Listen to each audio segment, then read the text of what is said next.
500 dikali 5 unitnya 800 dikurang dengan biaya tetapnya adalah 400.000 akan menghasilkan 0. Berarti memang betul bahwa ketika dia menjual 800 unit dia tidak mengalami keuntungan maupun kerugian. Oke, next. Oke, kan tadi aku mention ada dalam bentuk unit, sekarang dalam bentuk rupiah. Sebenarnya hampir sama, tapi sistemnya ini agak beda karena dia nanti variable cost-nya dibagi dengan volume penjualan. Kita langsung ke contoh soalnya aja, dibaca dulu ya.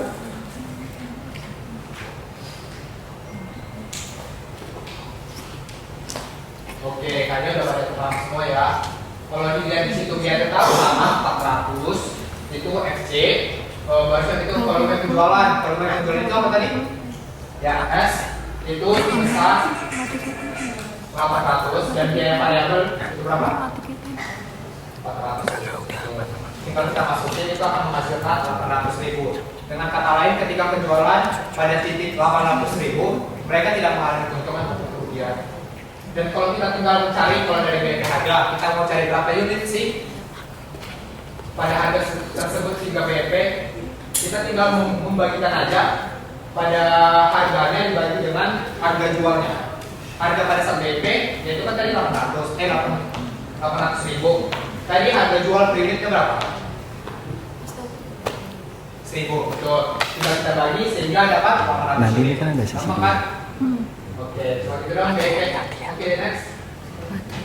Oke, jadi kita udah paham semua mulai dari kita lihat kayaknya BP itu adalah materi yang paling bisa lah cukup dipahami. Karena itu ada penyebabnya, kayak diketahui itu. SCD diketahui 500.000, B-nya tadi kita ganti 20.000 dan B-nya itu ada 15.000. Kan di sini ditanya BP perusahaan dalam bentuk unit dan rupiah. Di sini kan soalnya kan kalau kita mencari BP dalam bentuk rupiah itu kan kita harus ada dulu tuh S-nya atau volume penjualan. Tapi di sini kita nggak dapat volume penjualannya. Nanti kita tinggal kalikan aja, sesimpel kayak kita masuk aja langsung ya. BMP dalam bentuk kuantitasnya kita masukkan rumus FC per P dikurang P sama dengan 500.000 dikurang 20.000 dikurang dengan 15.000 sama dengan 500.000 dibagi dengan 5.000 menghasilkan unitnya itu 100 unit.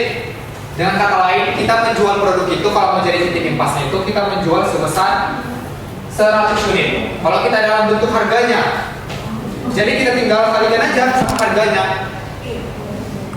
Kayak 100 unit, penjualan di situ berapa? Satu unit yang dijual berapa harganya? Ya 20.000. Berarti kita tinggal mengalihkan. Kalau mau mencari BEP harganya, kita tinggal mengalihkan harga kuantitas BEP-nya dengan harganya. Jadi 100 dikali 20.000 sebesar 20 juta. Oke, dari sini ada yang mau ditanya? Atau udah paham? Berapa? Oh sorry, itu 2 juta ya? Kayaknya udah paham ya? Kalau jadi agak udah lah ya. Soalnya udah tahu semua BEP, titik impas. Oke, aku sekarang kasih ruang kelas yang nanti aku tunjuk di dompet lagi ke sana.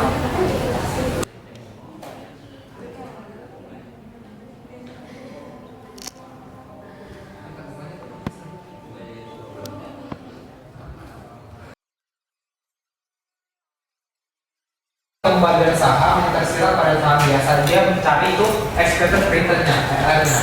Kita lihat dulu dalam soal itu. Pada hari ini saham biasa pakai stok itu membagikan dividen itu tetap sebesar 1.000 per saham. Lalu itu diketahui itu D-nya sama dengan 1.000. Lalu itu harga penutupan saham pada hari ini adalah 20.000. Berarti harga sahamnya ditentukan nolnya 20.000. Jika diasumsikan bahwa pasar mengharapkan dividen tahunan perusahaan yang tumbuh 6% atau tumbuh itu kan tadi kan growth ya. Berarti growth-nya itu adalah 6% secara konstan. Lalu kita hitung PR-nya, kedua berapa dividen-nya, dan terakhir itu adalah capital gain-nya. Yang pertama kayak yang sudah dikerjain, kita langsung hanya memasukkan rumus saja. Kan ER itu kan dividen yield ditambah dengan capital gain yield. Dari dividen itu kan rumusnya itu D0 per P0. Tadi kita sudah ketahui dividen yang kita dapatkan itu adalah 1.000 dan harga saham pada saat itu adalah 20.000. Berarti dividen yieldnya kita dapatkan itu sebesar 0,05 atau sebesar 5%. Nanti kalau kita ditanyakan capital gain yield-nya, kita di soal sudah diketahui bahwa perusahaan ini tumbuh sebesar 6%, berarti growth-nya 6%. Langsung kita tambah aja sebesar 6% yaitu 0,00. Kalau kita mau ditanya secara total atau expected return secara totalnya itu kita tinggal jumpain antara dividend yield dengan capital gain yield-nya sebesar 11%. Nah, kita kuantitatif contoh soal yang aku berikan tadi. Oke, kita lihat dulu. Tadi sini kan ditanya yang beda dari sini, dia pakai metode semi annually, lalu ada pakai tingkat bunganya itu YTM, bukan R, yang kayak rumus yang kita gunakan di awal semi annually.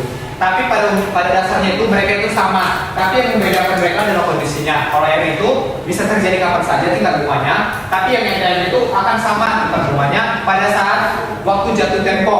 Jadi dia menghold obligasi tersebut. Langsung kita pakai rumus yang ada, kita sama ya, kita pakai rumus yang YTM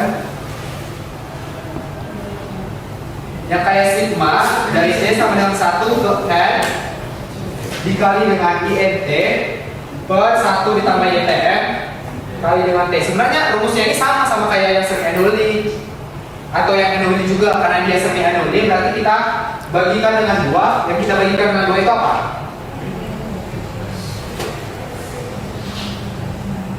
Kalau semi annually tadi aku bilang kalau kita pembayaran itu setahun 2 kali. Yang kayak interestnya bunganya betul. Lalu satu lagi ada apa? Bagikan dengan 2. Tingkat bunganya betul. Lalu ada satu hal lagi yang harus kita ingat, bahwa periodenya kan jadi bertambah.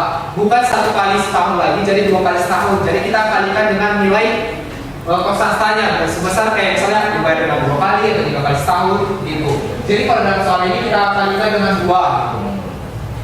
Kita langsung masuk ke rumusnya. Kalau kita pakai rumusnya itu kan agak lama ya, karena kan ditanyakan 2N, ini tadi periodenya itu ada sebesar 8. Jadi nggak mungkin kita menjumlahkan satu-satu dari pangkat 1 sampai dengan pangkat 16. Jadi kita bisa pakai rumus yang di awal, yang INT dalam kurung 1 per RD dikurang 1 per RD dikali dengan 1 sampai RD dipangkatkan N ditambahkan dengan nilai nominalnya. Tapi perlu saya ingat, kita jangan lupa kalau ini ada yang kita ubah dari tingkat bunganya, yaitu kita bagi 2. Begitu juga dengan nilai periodenya. Kita lihat dari sini, ini. Dan tadi kita nilai interestnya kan karena ini semi annually, kita bagi 2. Lalu di bawahnya kan INT atau RD pada rumus awalnya. Lalu kita ganti INT, kita bagi dengan 2 juga, karena pada setiap tahun itu terjadi 2 kali pembayaran. Baru dikurang 1 per YMT, 1 per YMT bagi 2 sampai tadi bagi 2. Pokoknya pada setiap tingkat bunganya kita bagi 2.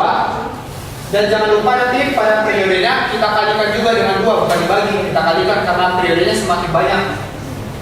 Ditambah nanti di ujungnya itu kita tambahkan nilai nominal pada saat jatuh tempo, yaitu nilai R ditambah 1 dibagi dengan 1 tambah YFT dibagi dengan 2 dikalikan 2N, yaitu sebesar 16. Tinggal kita hitung aja nanti menghasilkan bla bla bla. Bisa dikerjain kan kalau tinggal perhitungannya. Pokoknya kita paham aja cara memasukkannya. Sebenarnya rumusnya itu sama-sama aja, tapi tingkat bunganya itu pemakaian tingkat bunganya yang berbeda. Ada YTM, YTC, ada return, ada K. Pokoknya dipahami aja kapan saat itu dimasukkan atau kapan nggak diperlukan gitu. Kalau dari sini ada yang bertanya melalui contoh soal tadi biasa kita bahas dari obligasi, saham, dan BRT.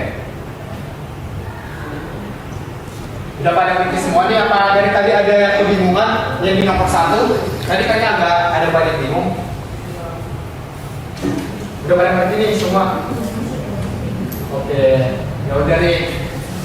Kalau kita udah bahas, kita di akhir penghujung acara nih. Aku ngucapin terima kasih atas partisipasi aktifnya untuk kita semua. Semoga apa yang kita pelajari hari ini bisa kita manfaatkan, kita bisa aplikasikan ke UAS nanti. Semoga nilai UASnya juga memuaskan ya sesuai dengan yang kita harapkan. Oke, sekian dari aku. Kalau ada kesalahan, aku mohon maaf. Dan ini first time untuk aku sebagai mentor. Jadi terima kasih untuk kalian semua sudah mau berpartisipasi.